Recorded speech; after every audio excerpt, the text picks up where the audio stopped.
Muchas gracias. Muy buenas tardes. Agradecida al personal que se ha inscrito a este curso y agradecida también a las organizadoras, ¿no? Que me han invitado y al cual me siento honrada realmente de participar, siempre apoyando a la capacitación de nuestros compañeros de trabajo, ¿no? El día de hoy vamos a tocar un tema, como lo comentaba precisamente Angélica, el tema de las resoluciones relativas al catastro y la base gráfica. Mi diapositiva tiene un nombre parecido que yo lo pongo jurisprudencia, relacionado al catastro y a la base gráfica. Una vez más, entonces iniciaremos porque el tema es extenso y necesitamos realmente ir avanzando. Muy bien. Antes que nada, quería poner énfasis a que el tema relacionado al catastro como tal, nosotros lo hemos tocado desde el punto de vista del catastro registral, ¿no? No olvidemos realmente que en el Perú no existe una institución que centralice el catastro, ¿no? No somos una institución de tradición catastral, no en el país no lo hay, no hay una institución que tenga todo el catastro a nivel nacional, ¿no? Tenemos, para todos ustedes no son ajenos al tema, que lo que tenemos es la ley 28.294, que es la ley precisamente que busca vincular al catastro con el registro de predios, ¿no? Esa era la intención de la 28.294 y su reglamento. Ya todos sabemos que la fórmula planteada en esta norma no ha funcionado. ¿Y por qué no ha funcionado? Diversos factores que en este momento realmente no podamos, pero lo más importante que les puedo decir es la fórmula planteada de repente no ha resultado porque ha planteado un sistema y no una institución. Brevemente les diré que a nivel de derecho comparado podemos encontrar tres formas de relacionar al registro con el catastro. En primer lugar, aquel en el que el registro y el catastro son una misma institución. Hay muchos países que tienen esta tradición, y aquí en América hay países, y en Centroamérica, en el que el registro y el catastro lo lleva una misma institución, ¿no? En Centroamérica hay muchos países. A nivel de Europa hay países también que llevan el registro y el catastro en una sola institución. ¿Y qué significa llevar en una sola institución? Pues que ambos, tanto el registro como el catastro, tienen una misma base gráfica. Ambos comparten la misma base y por lo tanto nunca va a haber discordancia en lo publicitado por el registro y en lo dicho por el catastro. Existen otros sistemas también en el que el registro y el catastro no tienen nada que ver, no comparten nada y cada cual tiene su propia base gráfica, ¿no es cierto? Y dentro de esta clasificación existen algunas donde tienen su propia base, pero no se relacionan entre sí. Sin embargo, hay otros sistemas en los que el catastro tiene su base gráfica, el registro tiene su base gráfica, y ambos, como le llamamos nosotros, coordinan.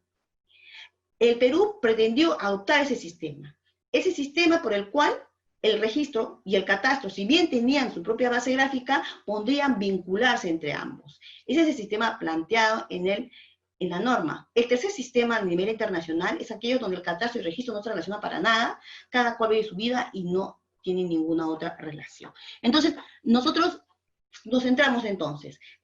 Estamos en un sistema donde la 28.294 dice, hay un catastro, hay un registro y ambos están vinculados. ¿Eso existe? No existe. Precisamente porque lo que planteó la ley 28.294 es un sistema en el cual varias instituciones participaban y una fungía o hacía las veces de secretario técnico y otra la presidía. Desde sus inicios, lo que ha dicho la 28.294 es que quien preside este sistema sin personalidad jurídica, este sistema era presidido por la superintendencia y al mismo tiempo la superintendencia también asumía secretaría técnica. Años después, en el 2013, esto desaparece. Quien asume la Secretaría Técnica es el COFOPRI y por otro lado ya queda como presidente la SUNAT, pero realmente ya no hay un sistema, porque todos somos testigos que cada uno se ha ido por su lado. ¿Cómo nos damos cuenta?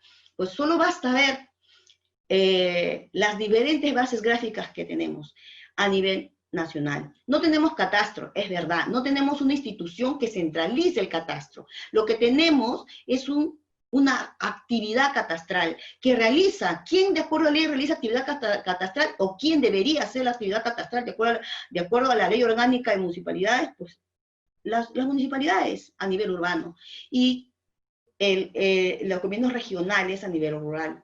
Eso es lo que dice la norma.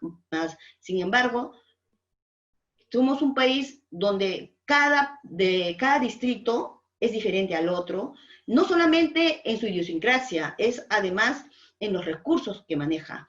Es así que al haberle dado el catastro a las municipalidades, lo que tenemos son diversos catastritos y diversas capacidades de desarrollar el catastro. Entonces, no hay una institución que centralice todo o que supla, en cierta manera, lo que podría ser la institución catastral, ¿no? Eso, por ejemplo, en otros países hay la Dirección Nacional de Catastro, pero en nuestro país no hay una Dirección Nacional de Catastro. Existen instituciones que hacen catastro, actividad catastral, y existen instituciones que plantean una base gráfica para mejor trabajo. ¿Quién es una de las instituciones que plantea una base gráfica para mejorar su trabajo? La SUNAR.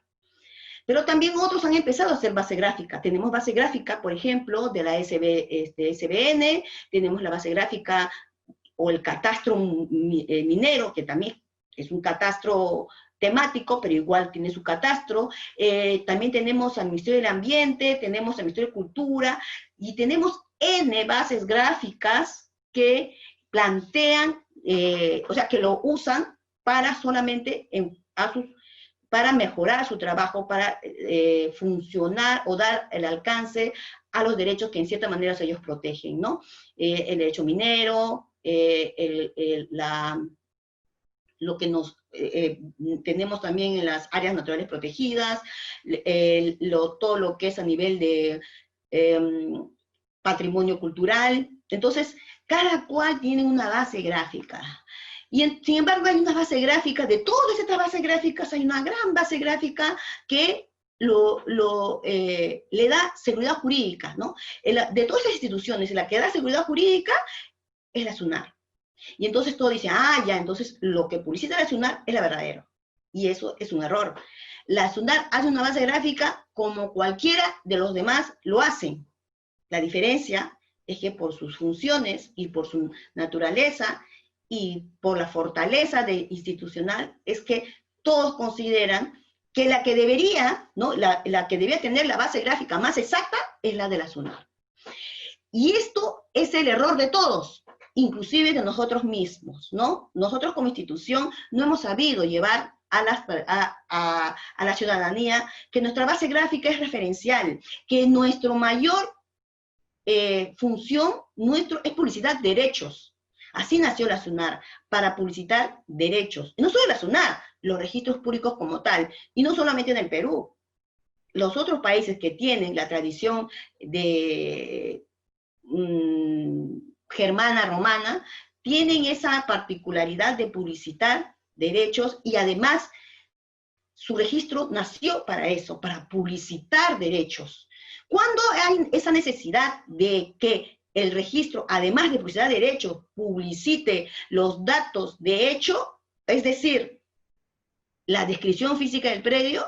¿Cuándo es que nace esa necesidad? Pues la coyuntura, el mercado, ha hecho de que el suelo se convierta en un recurso tan escaso que se necesita precisión. Sí, y les vuelvo a reiterar este tema, el registro como tal nació para publicitar derechos, para publicitar propiedades, para oponer derechos. Con la evolución del tiempo, ¿no?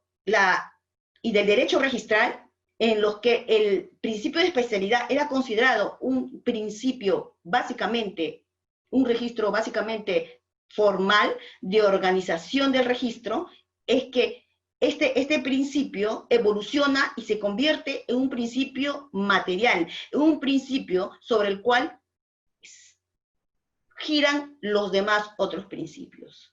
Recordando para los que no saben, ¿no? Y para los que saben, ¿no? Reforzar, ¿no? y ampliando sus conocimientos para los que todavía no conocen.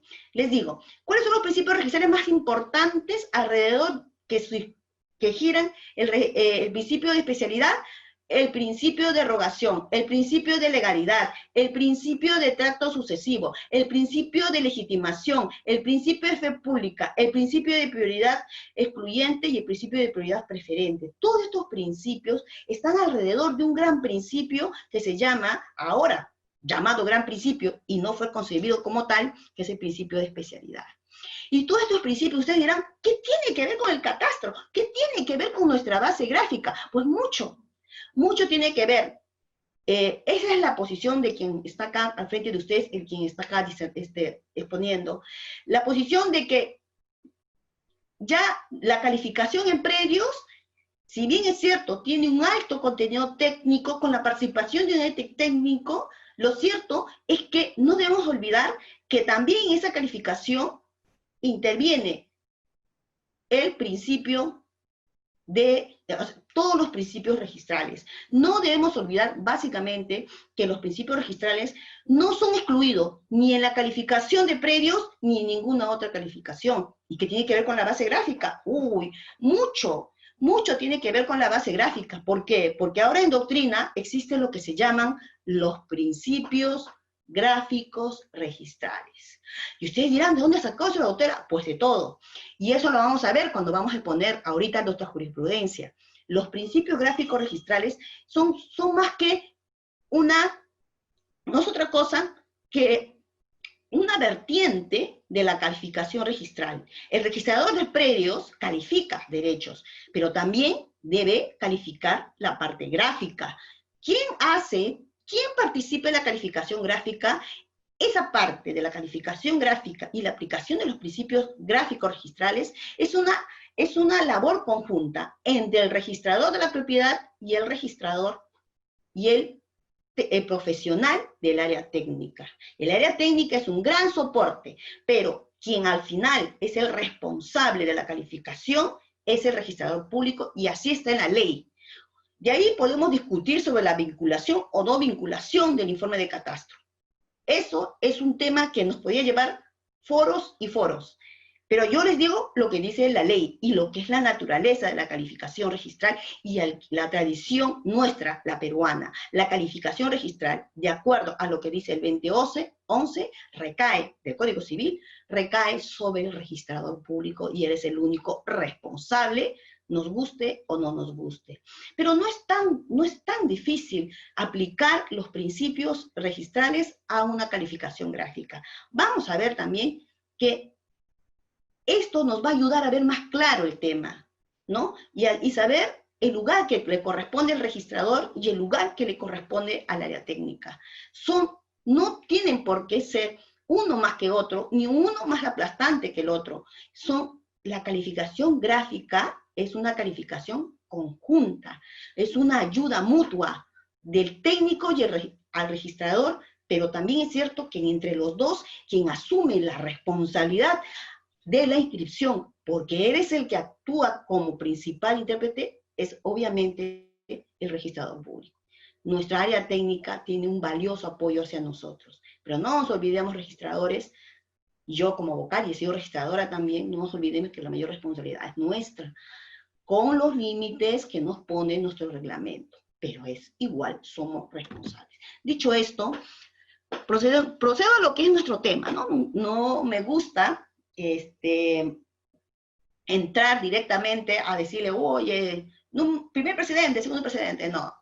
Quería darle a ustedes cuál es mi marco teórico, la posición de la expositora, es la que le estoy dando ahorita, ¿no? Es mi posición respecto a la calificación, mi posición respecto a la base gráfica, mi posición respecto al catastro. Muy bien. ¿Qué es lo que tenemos acá? Le estoy poniendo un precedente muy importante que hemos sacado el año pasado, y es respecto, que no es un tema muy técnico, pero sí es un tema de aplicación básica del principio de especialidad. Improcedencia de independización de un predio rural ubicado en zona no catastrada. ¿En qué contexto se da este precedente? Pues en nuestra partida registral, el predio está como rural, ¿sí?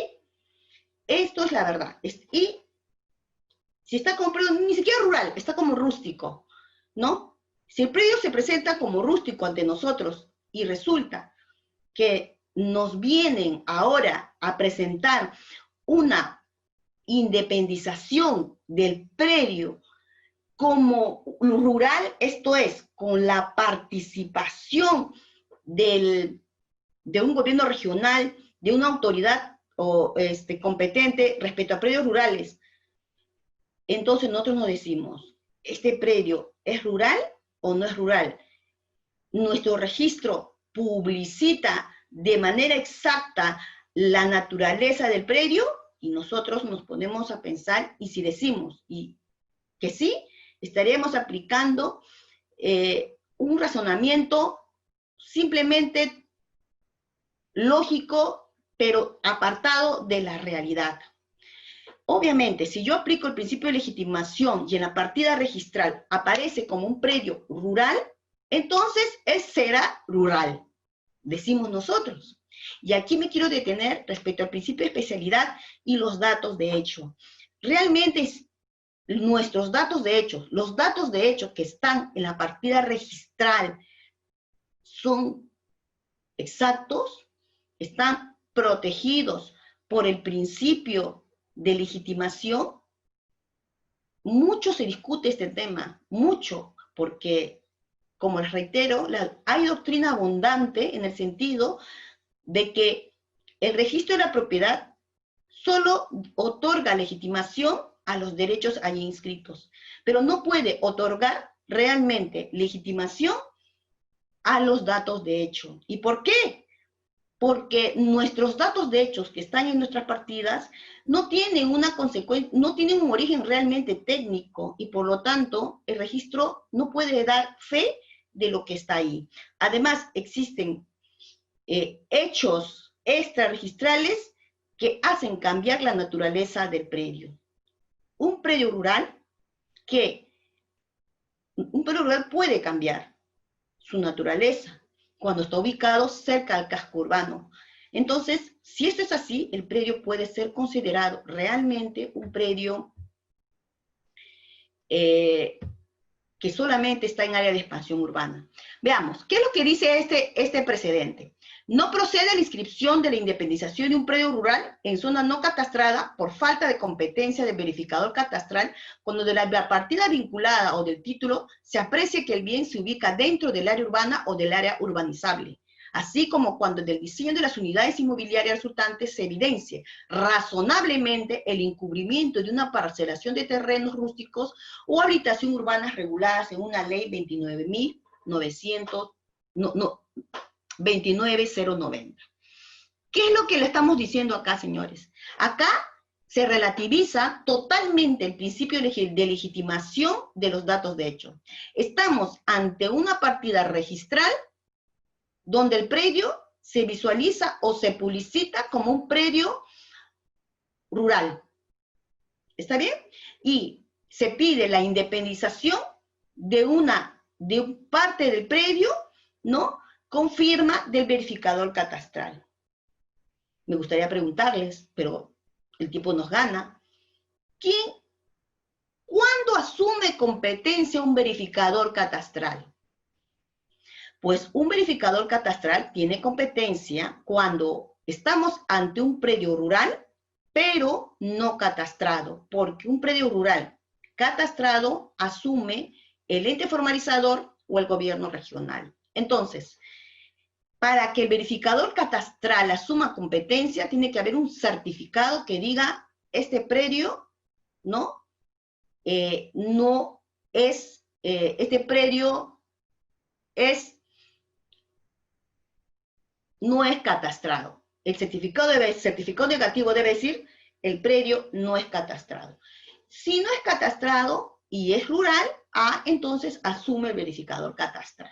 Hasta ahí, teóricamente, podríamos decir que sí, que estaría bien. ¿Por qué? Porque la partida está legitimada, el predio es rural y yo lo entiendo como rural, y si el verificador catastral participa y tiene un certificado negativo de zona catastrada, simplemente nosotros decimos que firme el verificador y que por tanto, ¿no?, estaría bien la independización solicitada.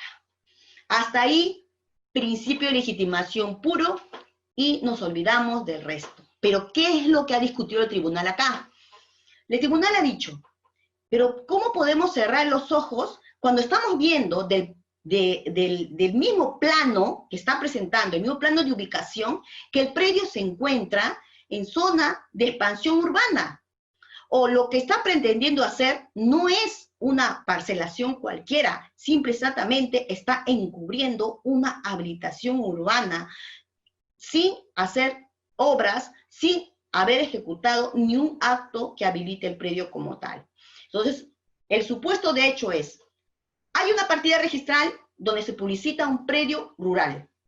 Hay un acto rogado, que es una independización, ¿no?, de un predio, y que puede ser de uno o de varios pedazos, que hasta podrían ser manzanas o lotes, firmado por un verificador, con su certificado negativo de catastro.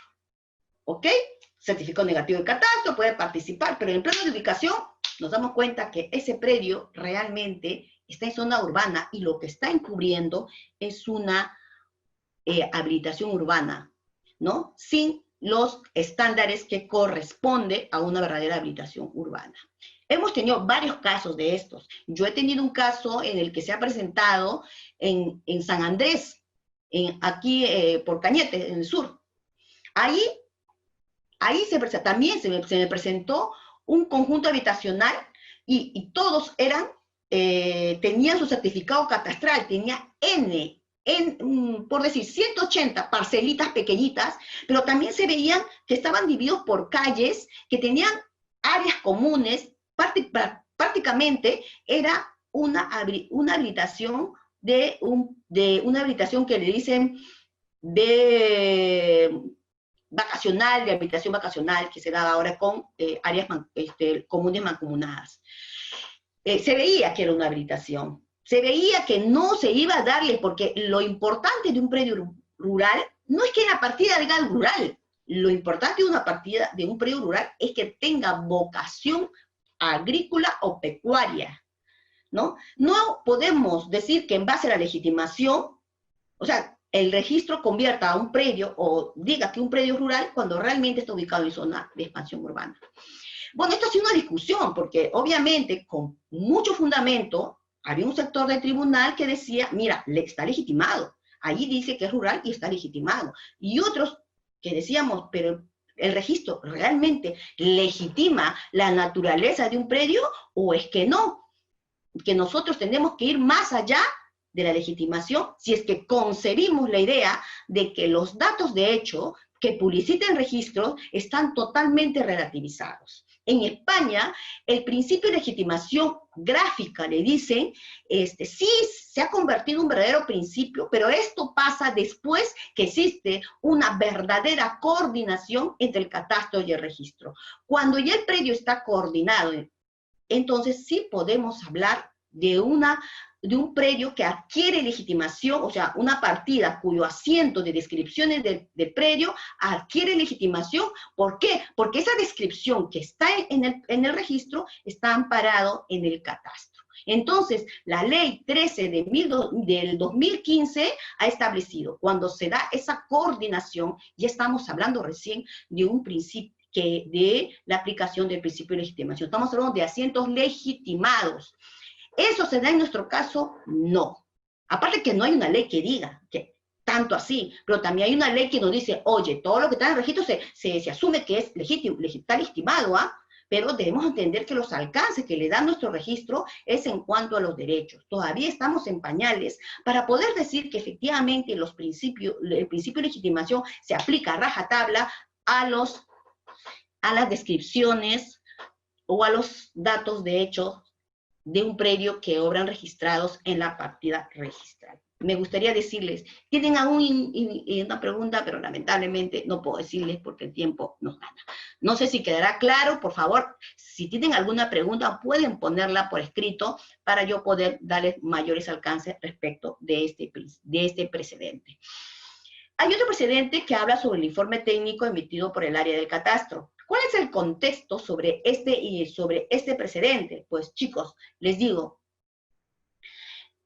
nuevamente sobre el tema de la calificación registral gráfica. ¿Quiénes participan y el rol de cada uno? ¿Quién participa? El registrador, con el apoyo del área técnica, un apoyo bastante interesante y muy valiosa la participación que tiene el área de catastro cuando participa, nuevamente les digo, en la calificación de la parte gráfica de un predio. Pero, ¿qué pasa cuando nosotros vemos que el área de catastro asume un rol no solamente protagónico, sino puede ser que en su afán de hacer un mejor trabajo, como que no se da cuenta que está vulnerando los derechos de los administrados, ¿no? Ese filtro, ¿quién lo debe hacer? El registrador. Esa es mi posición y es la posición que estamos asumiendo ya nosotros. El área técnica hace una calificación gráfica y nosotros tenemos que hacer la calificación jurídica. Y en base a ese examen, sin violentar ni pasar por encima lo que dice el área de catastro, podemos hacer el filtro jurídico respectivo. ¿Ok? En este caso, ¿qué es lo que está pasando? Está pasando que han habido un sector de profesionales que han emitido sus informes sin tomar en consideración los principios del derecho administrativo. ¿Ok? No olvidemos que nosotros como derecho registral formamos parte del derecho administrativo, por lo tanto, es aplicable totalmente a nosotros los principios del derecho administrativo.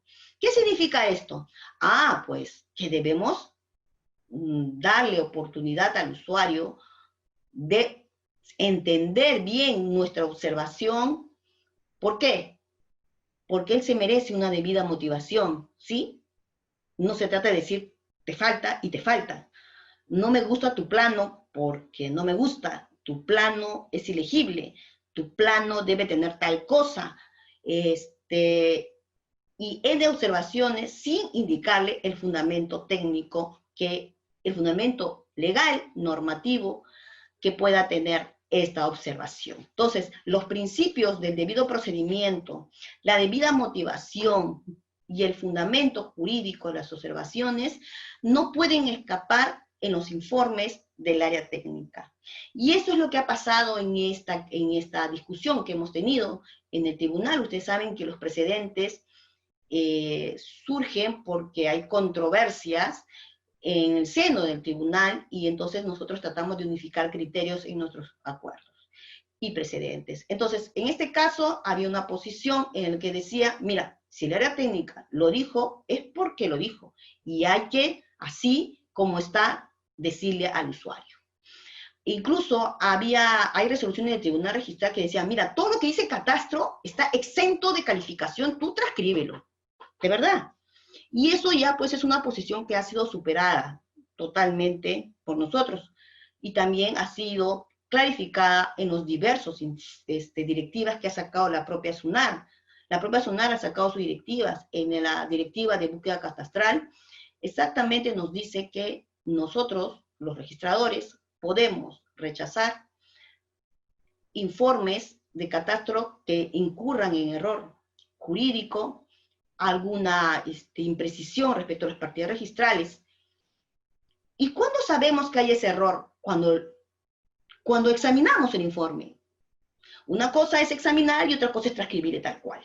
Si nosotros examinamos el informe del área de catastro y vemos algunas imprecisiones, nosotros debemos pedirle una aclaración. Es lo que pasa, ¿no es cierto? Y es lo que dice la norma. ¿Cuál es el supuesto de hecho que dio lugar a este precedente? Pues, en este caso, se pidió una búsqueda catastral, si no me equivoco, y lo que la observación le planteó, que era lo mismo que le había dicho el área técnica, era que, oye, se observa porque el plano está ilegible. Y ahí se dejó, ¿no? El usuario había presentado un plano del 1 al 2500 y era un predio rural. Y cámbiame la escala. Entonces cambió del 1 al 2000. Y le dijo, y el registrador le volvió a observar. Y el registrador, no, el área técnica le volvió a observar y le dijo, mira, reitero la observación, tu plano es ilegible, cámbiame de escala. Ya había cambiado del 1 al 2500, lo bajó al 1 al 2000, y en una tercera ya había presentado, creo, del 1 al 1500, y le volvió a observar.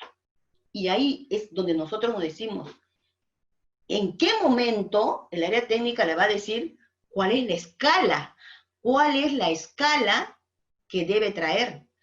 ¿Y por qué esa escala que la ley me dice que está bien, o sea, el calificador técnico me dice que no está bien? Entonces, ahí viene el debate, ¿no? ¿Cuáles son los alcances del informe técnico? ¿Cuál es la participación y el rol de cada cual en esta historia?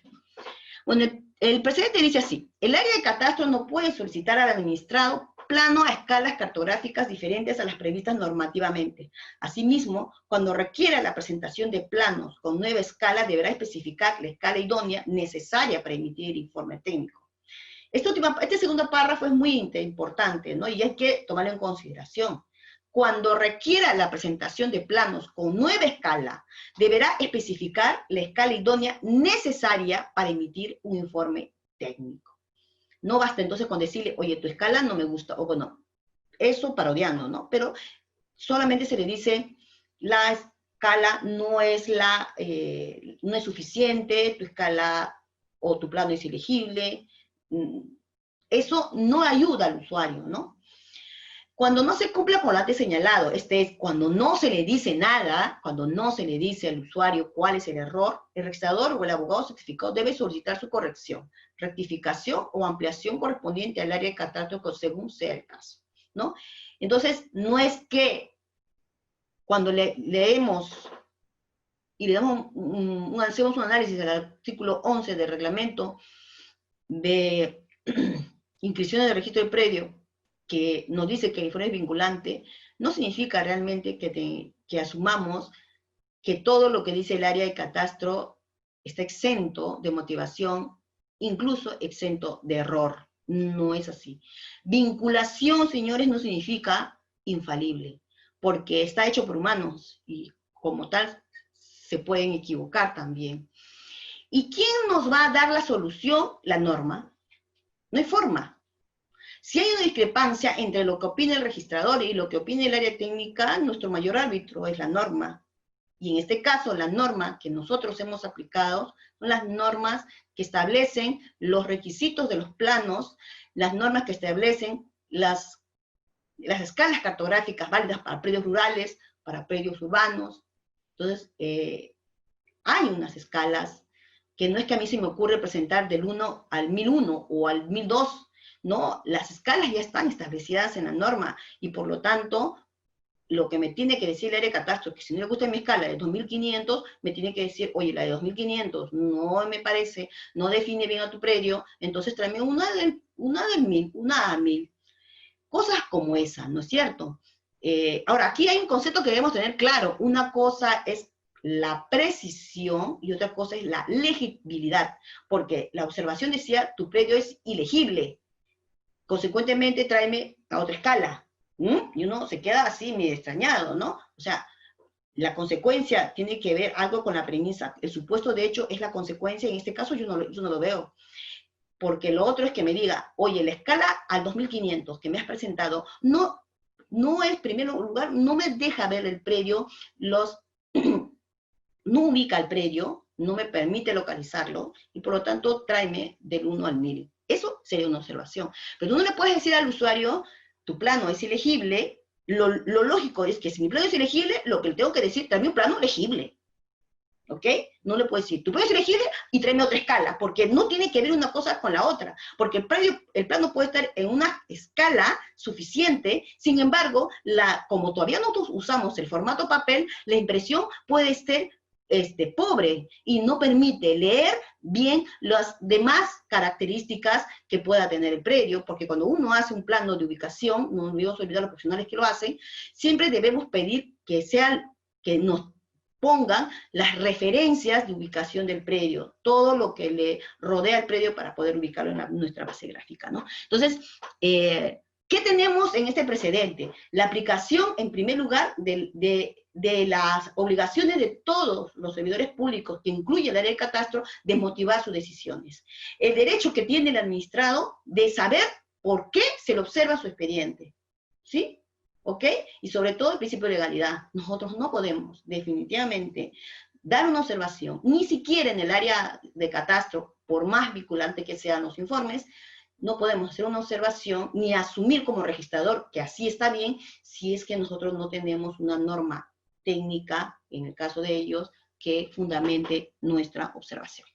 Entonces, este es el precedente que hemos tenido, muy importante para mí como profesional, porque aquí el tribunal dio un paso más, dijo, hasta acá no más. El tribunal, la ley de catastro, también debe cumplir con ciertos estándares que le corresponde en su rol de servidor dentro de una institución pública, en su rol de dictaminador en un procedimiento administrativo. ¿Ok? Acá tenemos otro precedente. Ese precedente, ubicación del predio en zona urbana. Siempre vamos a tener ese problema. ¿Por qué es que vamos a tener ese problema? Por esto mismo, porque los predios mutan en su caracterización, en el uso que le dan. Un predio en algún momento puede estar en un área rural, luego pasar a la expansión urbana, pasar por proceso de habilitación urbana, y sin embargo, en el registro, ser siempre un predio rural. Entonces, a veces, como nuestro registro es declarativo, no es constitutivo, nuestro registro no es obligatorio, entonces siempre vamos a tener esta discrepancia entre lo que está en lo físico y lo que está en la partida registral. Entre la naturaleza del predio, en la naturaleza administrativa del predio, con lo que está publicitado realmente en el registro. Entonces, ¿cómo sabemos si un predio está en el ámbito de la ley 27.157? ¿Cómo? Les dejo pensar un rato a ustedes. ¿Qué tiene la 27.157 para que nosotros asumamos que un predio es rural o un predio rústico? ¿Qué tiene la 27.157? Pues la 27.157 es la que nos dice la competencia notarial para los casos de prescripción, para los casos de rectificación de las medidas perimétricas. Entonces, ¿cómo es que podemos saber que el notario es competente en una partida que sigue siendo publicitada, ¿no? Que publicita su predio como todavía rural o rústico? Entonces, en principio, si el predio dice rústico, ¿debe participar o no participar el notario? Como les digo, relativizado totalmente el principio de legitimación en el aspecto de naturaleza administrativa del predio. No se debe entender como exacto lo publicitado por el registro en este aspecto, y nosotros tenemos que recurrir a otras cosas. Entonces, ¿cómo sé que efectivamente nuestro notario que participa en ese procedimiento de rectificación o de prescripción es competente o no? Acá dice, para efecto de determinar si es aplicable la ley 27.157, cuando un predio es obra inscrito como rústico, podrá acreditarse que está ubicado en zona urbana, entre otros documentos, con la certificación de parámetros urbanísticos y edificatorios pedido por la municipalidad respectiva, o presentar documentos que sustente que se produjo el silencio administrativo positivo. Entonces, ¿qué? El documento relevante para acreditar, certificado de parámetros urbanísticos. Entonces, si me traen un certificado de zonificación y vías, ¿no le voy a hacer caso? Por supuesto que sí, señores. Podrá, dice el precedente. Lo normal, yo he votado y considero que el documento idóneo para determinar ese certificado de zonificación y vías que te lo va a dar la municipalidad provincial. Pero como a veces es un poco oneroso, como a veces la gente no puede tener un certificado de parámetros urbanísticos, nosotros en este caso nos hemos pronunciado solamente por el certificado de parámetros urbanísticos y edificatorios, que usted sabe que lo expide la municipalidad distrital, ¿no? Nuevamente, otro precedente relativo a la acreditación de la naturaleza rural del predio matricular.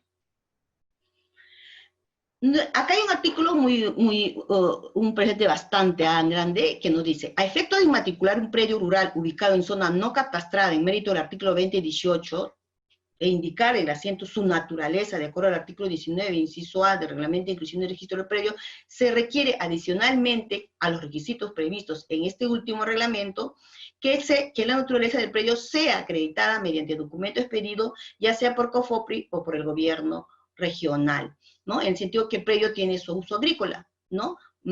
Dicho requisito no se requiere cuando se trata de un predio ubicado en zona catastrada. De acá, después nosotros lo hemos mejorado, ¿no es cierto? ¿Cómo acredito que un predio que voy a inmatricular? Ya estamos hablando del principio de legitimación. Este es un artículo bastante cuestionado por muchos, porque rompe realmente o vulnera realmente la calificación registral y los principios registrales. Porque nosotros decimos, señores, artículo 2015, ¿no? ¿Qué decimos nosotros? Para escribir un título, ¿no?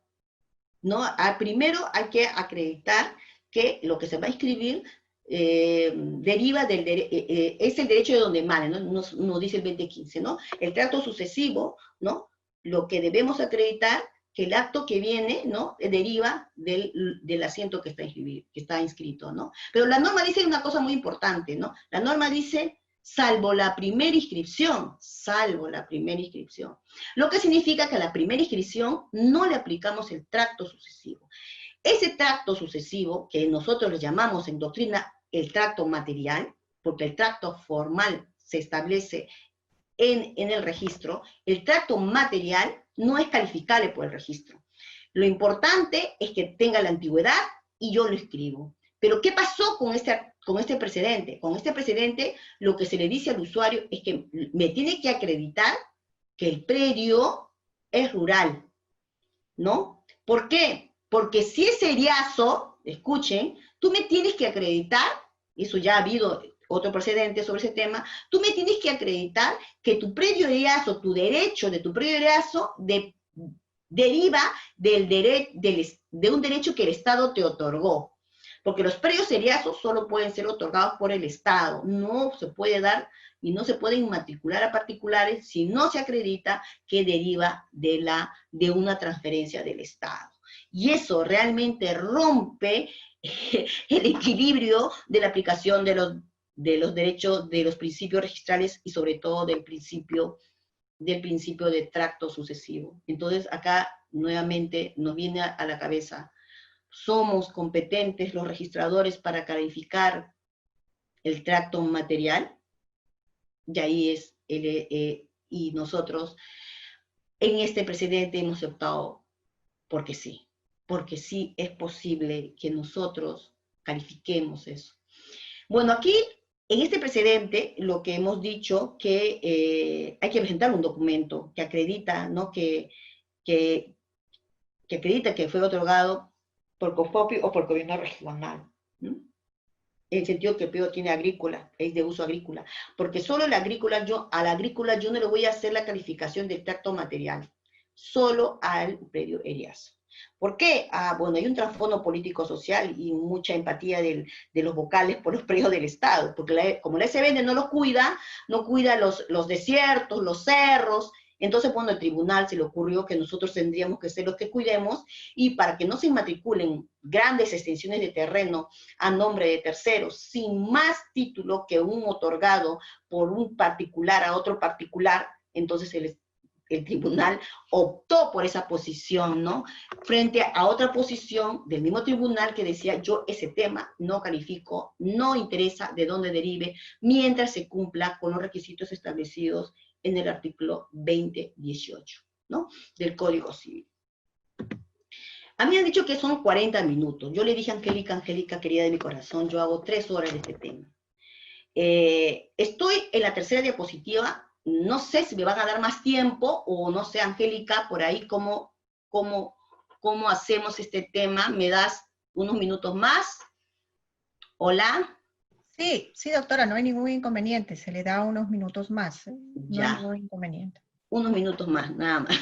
No, yo creo que me parece que 15 minutos más podríamos Ya ayudar. podríamos terminar para ver un par de precedentes más. Sí, me parece. Sí. Vamos a hablar de este precedente que es uno de los más criticados por el área de catastro, con mucho fundamento, efectivamente. Sí, yo no dudo que el área de catastro tenga sus fundamentos técnicos para ponerlo. Pero alguna vez yo hablé con la gente del área de catastro y yo siempre le digo, para nosotros abogados no hay verdad absoluta. Siempre va a haber temas polémicos. Y en derecho nosotros resolvemos el tema por una figura muy importante que se llama competencia. ¿Quién es el competente? ¿No es cierto? Porque aquí en este país nadie toma la justicia por su mano. Siempre tenemos que buscar a alguien que interprete la norma. Porque en una relación de conflicto, obviamente son dos personas o muchas partes que creen tener la razón y por eso van al Poder Judicial. ¿Quién es el competente? Entonces, para dilucidar en este caso, pues el Poder Judicial. ¿Qué pasa con una discrepancia que existe en el tribunal registral y el área de catastro? Pues sí, hubo discrepancia. Nosotros conversamos con el área técnica, nosotros hemos conversado con el área, con diferentes personas vinculadas al esto, hemos buscado normativa que ampare una posición y la otra. Y al final nosotros sacamos el precedente porque tenemos competencia para hacerlo. Puede que no tengamos razón, pero tenemos fundamentos legales. Por eso nuestro precedente es legalista.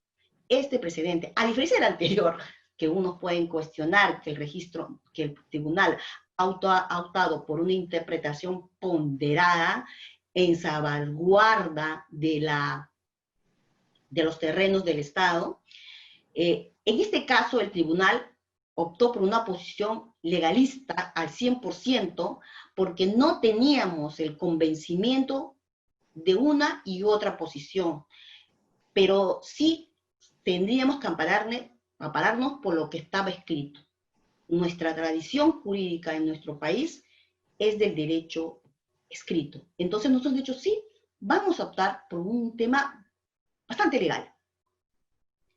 Y más de una vez yo les he dicho a los profesionales del área técnica, mire, no hay una norma que diga que las coordenadas UTM han sido legalmente establecidas para determinar el área de un predio. Y entonces alguien me dijo algo muy curioso, doctora, tampoco por lo contrario, ¿eh? Tienes razón. Entonces lo que queda es que alguien interprete y tome una postura.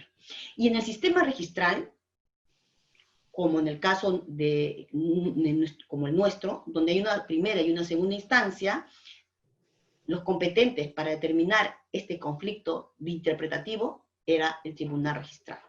Y hemos asumido, como les reitero, podemos estar equivocados, pero no era posible que tengamos diversos criterios en el tribunal registral. Y además, señores, N observaciones sobre el mismo tema. Sobre el mismo tema, tu predio, de acuerdo a tu coordenadas UTM, tu predio no tiene el área que estás estableciendo. De acuerdo a las coordenadas UTM, tu predio no está ubicado así. De acuerdo a las coordenadas UTM, tu predio no tiene ese blindero. Uy, N veces. Y entonces lo que nosotros hemos hecho, como les digo, es buscar la norma y buscar literatura sobre el tema. ¿Para qué están hechas las coordenadas UTM? ¿Qué son las coordenadas UTM y para qué sirven? ¿Por qué nuestra norma ha acogido las coordenadas UTM? Y nosotros nos dimos con la sorpresa de que las coordenadas UTM, en primer lugar, han sido acogidos cuando inmatriculamos un predio. Artículo 19 del Reglamento de Inscripciones de Registro de Predio, que nos dice, entre otras cosas, que cuando inmatriculemos un predio, si tuviéramos ese dato de la identificación del predio a través de sus coordenadas, que lo plasmemos en el asiento. Pero no solamente dice eso, el artículo 19 nos habla desde la naturaleza del predio, su ubicación, de los linderos, incluso personales, ¿por qué? Porque pide los colindantes. Entonces el artículo 19 de nuestro reglamento identifica el predio de diferentes maneras. Una unidad de todo. Ninguno de estos sistemas de descripción tiene que ser más que el otro. La descripción que nuestro sistema registral ha adoptado ha sido por uno mixto. Nosotros tenemos N formas de describir al predio. En su conjunto van a ayudar a describir al predio, desde su naturaleza, urbano, si es rural, desde su ubicación, sus coordenadas, sus colindantes, las referencias físicas, las referencias topográficas, los lugares más resaltantes del predio, los linderos, sus medidas perimétricas, las calles, el lugar, todo eso que está unido a lo que se puede ver a través de una cartografía, es realmente, o sea, todos estos elementos nos van a dar la ubicación del predio.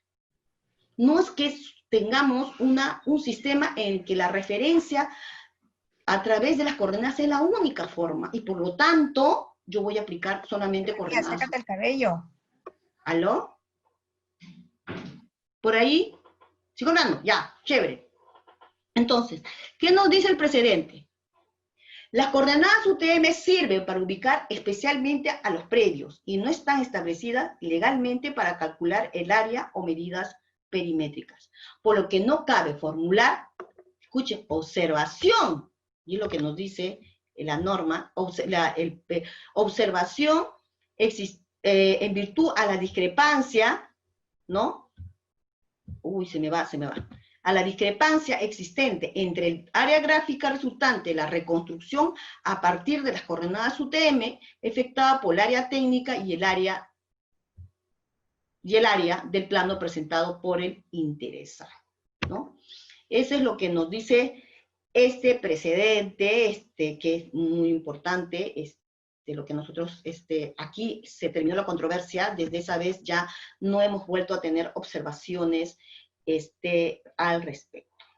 Estoy acá entrando a un plano ya de acuerdos plenarios. Como he terminado los precedentes, me gustaría saber si hay alguna pregunta por ahí que pudiera absorber, si fuese breve. Angélica, por favor, ¿tú has escogido alguna pregunta que te parece relevante? Sí. A ver, doctora, aquí hay una pregunta que dice, ¿cuál es el fundamento del Tribunal Registral para sustentar que las coordenadas UTM no sirven para determinar el área del predio? Ya, es precisamente lo que les dije a ellos. Nosotros no existe realmente, para nosotros el primer fundamento es el artículo 19 del Reglamento de Inscripción de Registro de Predios, que nos establece todos los sistemas de identificación del predio, y siendo uno de ellos, solo uno de ellos, es las coordenadas UTM. El artículo 19 no nos dice, en caso de discrepancias entre esto y el otro, debe ser, o decir, las coordenadas UTM es el que tiene prevalencia frente a las otras formas de describir al predio. Si el plano, ustedes lo que saben, ¿qué nos traen al registro? Nos traen planos de ubicación y planos de localización. ¿Qué nos trae? Un gráfico. ¿Quién ha hecho gráfico? El ingeniero que está ahí, el profesional. ¿Quién ha firmado? Ese profesional se hace responsable de lo que está ahí. Ese es el fundamento para nosotros, en primer lugar. Y en segundo lugar, ninguna directiva del registro nos habla de la prevalencia de las coordenadas UTM. Y eso es lo que les he dicho a ellos. No hay prevalencia en ninguna de las normas. Principio de legalidad a rajatabla, como les comenté hace rato, nosotros nos hemos pegado fielmente a la ley. Pueden haber, como les digo, diferentes normas. Es lo que está pasando ahorita en el estado de emergencia. N opinólogos de qué medicina debes tomar o no qué debes de tomar, pero al final, ¿quién determina? El Estado. El Estado ha sacado un protocolo, y es lo que ellos dicen, o lo que al final voy a hacer. Nuestro derecho administrativo se rige por el principio de legalidad. Si no está en la norma, no le puedo obligar al usuario. No se puede sustentar. Existe, como les digo, en el tema del COVID, medicinas que demuestran que sí funcionan, pero el Estado no lo asume. ¿Entienden? Hay cosas que de repente técnicamente puede ser, o científicamente puede ser que tengan razón, pero nosotros vivimos en un Estado de Derecho y por lo tanto lo que está en la norma es lo que ellos pueden imponer al usuario. Y nosotros nos basamos de la prevalencia, que no existe prevalencia de identificación del predio en el artículo 19 del reglamento, como tampoco existe prevalencia ni la directiva 02-2014, 2013 o 14 y la 03. Las dos directivas, ninguna le dan prevalencia a las coordenadas UTM. Eso es lo que te podría decir, ¿no? Otra pregunta. Otra pregunta nos dicen, según la base gráfica registral, si existiera discrepancia entre la información contenida en la base gráfica registral y la contenida, por ejemplo, en la resolución de independización de 2 predios rústicos, ¿existiría obstáculo para su inscripción? ¿Se debería previamente rectificar o actualizar la base gráfica registral? En primer lugar, les voy a decir que en la directiva 02 de la, no sé si es 02, 2013 o 2014, creo que es 2014. En la directiva nos hablan de una figura que se llama actualizar la base gráfica. La actualización de la base gráfica se da en los casos en los que no existe elementos técnicos que nos puedan identificar al predio en el título archivado. Sin embargo, a través de una interpretación literal u otros elementos, nosotros sí podemos formar un gráfico referencial y ese gráfico, con ese gráfico nuevo, que no pudo hacer en su momento el área técnica, podemos actualizar. En este caso, lo que tú me estás diciendo es, si hay discrepancia entre lo que está en la partida y lo que está de un predio rústico y lo que está diciendo el predio rústico, ¿no? ¿A quién debemos el caso? ¿Es algo así que me estás diciendo, Angélica? A ver, esa parte, la discrepancia entre... Si existiera discrepancia entre la información contenida en la base gráfica registral y la contenida, por ejemplo, en la resolución de independización de 2 predios rústicos, ¿existiría obstáculo para la inscripción? Ahora, lo que yo les comento, la base gráfica registral nuestra, lamentablemente, les quiero dar una mala noticia, no tiene principio, en principio no está validada por nadie. Es un gran apoyo, ¿no? Ni no puede ser oponible a terceros, ¿no? Yo les comenté nuevamente, legitimación. Si lo que está en duda actualmente es los datos descriptivos del predio, que están en la partida, están en duda. No sabemos si tienen o no principio de legitimación. Nuestra base gráfica, lamentablemente, es una base gráfica que está sin... que es una herramienta, pero no puede ser oponible a terceros. ¿Cuándo una base gráfica es oponible a terceros? Cuando la base gráfica refleja exactamente lo que está en la partida. Si la base gráfica es el fiel reflejo de la partida, ¿no? Ahí sí estamos hablando que puede ser oponible a terceros. En el caso de predios rurales, sin embargo, sí tengo una curiosidad, existe lo que se llama prevalencia, ¿no? En los casos de formalización, y si el predio está, esa independización lo hace el área, la entidad que tiene competencia para catastro rural y además, ¿no? Ya está catastrado, ellos tienen prevalencia y debería rectificarse, sin más ni más, lo que está en el predio, lo que está en la partida. Siempre y cuando la base gráfica refleje fielmente, ¿no? Y lo que dice la partida registral. Porque a veces la partida registral dice una cosa, el título dice la misma cosa, y porque la base gráfica le cuestionan al usuario. No, señores, la base gráfica no es oponible a terceros, no tiene legitimación desde el punto de vista de los principios registrales. Sí tiene legitimación y oponibilidad, y eso cuestionado, pero igual se podría aplicar relativamente cuando en la base gráfica refleja fielmente lo que está en la partida registral. Si la base gráfica fue construida y no refleja lo que está en la partida, entonces no podemos hablar de oponibilidad. Si en la partida solamente dice el área y en la base gráfica dice una figura que no está, como les llaman por ahí, se trata de coordenadas o gráficos arbitrarios, no podría ser opuesto ni siquiera a los predios urbanos. En caso de predios rurales tienen una salvedad, un salvavidas, un comodín, que es la prevalencia de los predios, la prevalencia en términos de formalización que se puede dar sobre lo que está en la partida registral, ¿no? Que puede hacer una prevalencia. Bueno, tú me dirás, ¿hago acuerdo o no hago acuerdo, querida? Damos segunda parte, registro segunda parte. Sí, doctora, yo la comprometo, por favor, a ver si la próxima semana nos ponemos de acuerdo a hacer una segunda parte de esta capacitación, porque han quedado muchas preguntas y sobre todo el tema no ha sido terminado a su... Claro, estamos una hora acá ya. Sí, sí. Le doy unas preguntas más y le pedimos a usted que nos pueda dar, ya coordinamos una fecha que pudiera ser la próxima semana, no sé si el jueves de la próxima semana, lo coordinamos y vamos a comunicar a los participantes para que puedan asistir a esta segunda parte. Hay ¿Me una vas a mandar pregunta las que, preguntas para yo responder o quieres que te las responda ahorita? No sé. sí, bueno, hay varias preguntas que sí le voy a pedir para que lo responda, pero terminamos con esta pregunta donde nos dice, se señala que si el predio se utiliza para actividad agrícola, el predio será rural, pero tengo entendido que hay 3 criterios para determinar si el predio es urbano o rural, siendo solo uno de ellos la vocación del predio.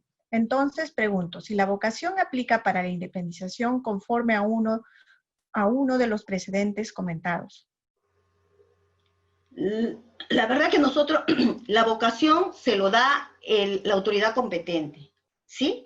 La vocación no lo determinamos nosotros, la vocación lo tiene que determinar mediante documento expedido por la autoridad competente, ¿no? Si la autoridad competente me pide un certificado de zonificación y vías y donde dice que el predio es un predio, está en zona urbana, ya no es rural, pues, ¿no? Así de simple, yo no puedo ponerle más. La vocación no lo medimos registralmente, eso quiero que quede claro. La vocación lo dice la autoridad competente y cada predio, por su naturaleza y por su descripción administrativa, tiene competencia, tiene una autoridad competente que va a determinar su uso y su vocación, ¿no? Nosotros no, y eso se acredita mediante documento. No hay forma de decir, no, pero mi predio es una granja, mi predio es tal, sí, pero tu certificado dice otra cosa, pues, ¿no? Entonces, ese es el problema. Nosotros en el tribunal, cuando tenemos dudas sobre un tema, nosotros recurrimos siempre a la competencia. ¿Quién es el competente para decir tal cosa, tal? Entonces es lo que dice, ¿no? Un recurso que nosotros también utilizamos mucho, ¿no? La competencia. Cuando a nivel de registro existe mucha duda y mucha opinión, nosotros como segunda instancia y como facultades para unificar criterios en forma vinculante, asumimos esa competencia y asumimos una posición, aunque pueden haber muchas personas que discrepen, ¿no? Sí, pero nosotros somos el competente para terminar con la discrepancia y por eso lo asumimos, ¿no? Entonces, cada cual debe asumir su competencia. La autoridad administrativa en predios rurales va a determinar su competencia, la autoridad administrativa de predios rurales va a tener su competencia y siempre va a ser así. Urbanos o rurales determinan su competencia, pero no se olviden que hay documentos de gestión de suelo y al final todo termina en la aprobación del plan de conocimiento territorial, nos van a decir la zonificación de los predios, entonces esos son al final los documentos normativos que van a determinar qué cosa es un predio, cuál es su naturaleza administrativa. Nosotros no podemos cuestionar ese tema. Nosotros hemos tenido muchos problemas en Urín, donde nos decían que el predio era urbano y la verdad es que el predio no parecía nadito urbano, ¿ah? Pero, ¿qué podemos hacer si la autoridad competente nos los dice que sí? Ya nosotros no podemos cuestionar ese tema. Doctora, una última pregunta para A dar ver. por finalizada esta reunión. Cuando se presenta al registro un título de independización aprobado por resolución municipal, ¿en dónde se advierte que existen lotes, manzanas y predios indicados como calles? ¿Es posible de observación, teniendo en consideración que se trataría de una habilitación urbana encubierta? ¿Quién lo aprueba? ¿Quién lo aprueba la Aprobado resolución? por resolución municipal. No, no, si es municipal, ese predio es urbano, no hay forma. Pero tiene que ser, hay dos formas de independizar un predio, como subdivisión sin cambio de uso y la subdivisión por habilitación urbana. Y dentro sin cambio de uso puede ser con obras o sin obras. Pero el tema es cuando hacemos sin cambio de uso, esa es una facultad que tiene la municipalidad, pero todos sabemos nosotros que eso es abusado por las propias municipalidades, porque empiezan a subdividir sus predios sin respetar el plan integral que tiene el predio, ¿no? O sea, no tienen la ciudad, no respetan el plan de acondicionamiento territorial. Entonces nosotros lamentablemente no podemos hacer nada. No podemos hacer nada si es que nosotros sabemos que aquí hay una subdivisión sin cambio de uso, pero al mismo tiempo ya está poniendo calle y ya la terminó tal, es decir, sin recepción de obras. Son cosas que nosotros no podemos cuestionar, ¿no? Hay cosas que como registradores podemos hacer un control de legalidad, podemos hacer alguna otra cosa, pero en documentos administrativos el tribunal tiene una posición muy clara, la calificación es limitada y nosotros solo calificamos competencia, ¿no? Competencia, calificamos adecuación, ¿no? Formalidad, pero nosotros no discutimos el fondo, nosotros no calificamos el fondo. Si él te dice que es una subdivisión sin cambio de uso, a pesar que estamos viendo que tiene todo lo de una habilitación urbana encubierta, nosotros no podemos hacer nada. ¿Dónde podemos hacer algo? Donde mediante parcelación de predio rural se nos pretende vender, ¿no? Una parcelación rural, ¿no? Y sin embargo tú ves que hay calles, ¿no? Pero este hombre no es competente para hacer eso. Ahí sí le podemos observar a la autoridad a esta administrativa que está viendo la parte rural, porque ahí sí hay también una urbanización o una habitación encubierta, ¿no? Bueno, ¿qué te puedo Doctora, decir? muchas gracias por su Es un exposición. tema que me gusta y siempre voy a tener que me va a quedar chico los tiempos, Sí, y bueno, sí, les dejo la diapositiva y cualquier pregunta, ya Angélica, tú me la haces llegar, yo gustosa sí, de ¿cómo se llama?, de poder ampliar algunos fundamentos del tribunal, ¿no? Que están sí. en algunas asociaciones que los he plasmado acá. Sí, doctora, muchas gracias por su exposición. La comprometemos para una segunda sesión. En interno vamos a coordinar con usted y le estaremos comunicando a todos los participantes la segunda sesión porque se han quedado algunos temas que son muy importantes a discutirse. Siempre. Agradecer también gracias, doctora. Agradecer también a los participantes por su participación activa y mencionarles que tenemos una segunda parte de esta primera sesión, ¿no? En el campus virtual. Algunos de ustedes han tenido inconvenientes en el transcurso del día respecto a que no les ha llegado un correo electrónico. Es probable que les haya llegado a su spam. Fíjense en el spam para ver si les llegó el correo. De todas maneras, estamos chequeando los casos que no les hubiera llegado el correo. Nosotros en el campus virtual vamos a poner el video del día de hoy para algunos que han tenido dificultad al ingresar o por X motivo no pudieron ingresar a la sesión. También en el campus virtual, dentro de unos minutos ya Berly les explicará dónde tienen que ingresar al foro, realizar la prueba de conocimiento y también realizar el foro de discusión y la encuesta de satisfacción. Entonces vamos a tener un tiempo, en fechas en las cuales ustedes tienen que realizar estas actividades. Yo les pido por favor que tomen bastante en cuenta las fechas para que no tengan inconvenientes al entregar el producto que se les pide, la tarea que tienen que realizar. Antes de darle paso a Berly, por favor, te pediría que me des para compartir la pantalla. Quería mencionarles a ustedes que tenemos capacitaciones en el transcurso de mayo para que ustedes también puedan ingresar. A ver, voy ahora a compartir. Yo me despido. Muchas gracias. Sí. Hasta la próxima oportunidad. Doctora, esperen unos minutitos para tomarnos una foto todos juntos. Estamos dentro de unos minutos, nos vamos a tomar unas fotos. Le pido por favor unos minutos nada más para que pueda esperar. En la pantalla, como ustedes ven, tenemos una segunda capacitación registral en tema de fideicomiso. El tema muy específico es riesgos de inscripción del fideicomiso de titulación de activos usado para evasión de obligaciones concursales. Esto estará a cargo por el señor Fernando Elías Rojas, quien es ejecutivo de Indecopi, y se va a realizar el 30 de mayo a las 4 de la tarde. El 30 de mayo es sábado. El señor Fernando Elías nos pidió este día, el 30 de mayo, por lo cual es el único día que él puede, por eso es que lo hemos puesto el sábado. Recuerden que las horas de capacitación que están fuera del horario de trabajo van a formar parte de la compensación que ustedes tendrían que tener para las compensaciones de horas. Por si acaso se los menciono. Avisen a sus compañeros para que se puedan inscribir y puedan todos asistir a este evento. También tenemos otro evento que es muy importante. A ver, un minutito para compartir la pantalla. ¿Se puede ver esto? ¿Pueden verlo? Berly, ¿puedes ver esta diapositiva que estoy compartiendo? No, Angélica, tendrías que dejar de compartir el PDF. El anterior, ¿no? Sí, correcto. Ya. A ver, un minutito. Vamos a... Ya. Voy a compartir esta diapositiva. Ya, muy bien. También tenemos otras capacitaciones administrativas en las cuales ya se llevó el primer curso, pero tenemos otra, es de equilibrio en el trabajo y familia, que se va a llevar el día de mañana, a cabo el día de mañana a las 4 de la tarde. Todavía las inscripciones están abiertas. Nuevamente mañana en la mañana voy a enviar un correo recordándoles y los animo para que todos ustedes puedan inscribirse. Entonces, los esperamos en estos eventos de capacitación y doy pase a Berly para que pueda explicarles acerca del campus virtual y las actividades que tienen que realizar.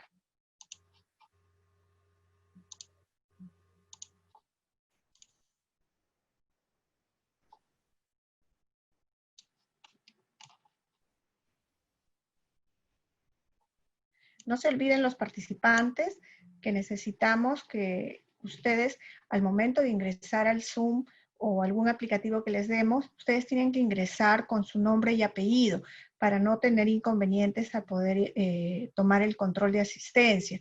Siempre ingresar con su nombre y apellido, por favor. Berly, te doy paso entonces para que puedas explicarles acerca del campus virtual. Les pediría que se queden unos minutitos después para tomarnos una foto final como recuerdo de esta primera sesión que vamos a tener con la doctora Rosario Guerra. Berly, te doy pase.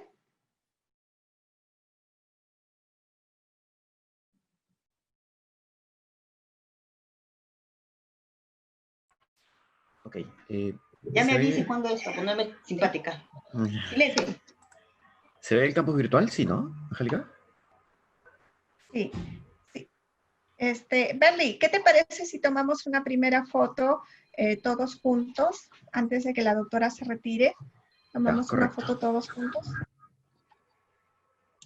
Y les pido a todos, por favor, que aprovechen esta oportunidad para verse. Hay pocas oportunidades que nos estamos viendo.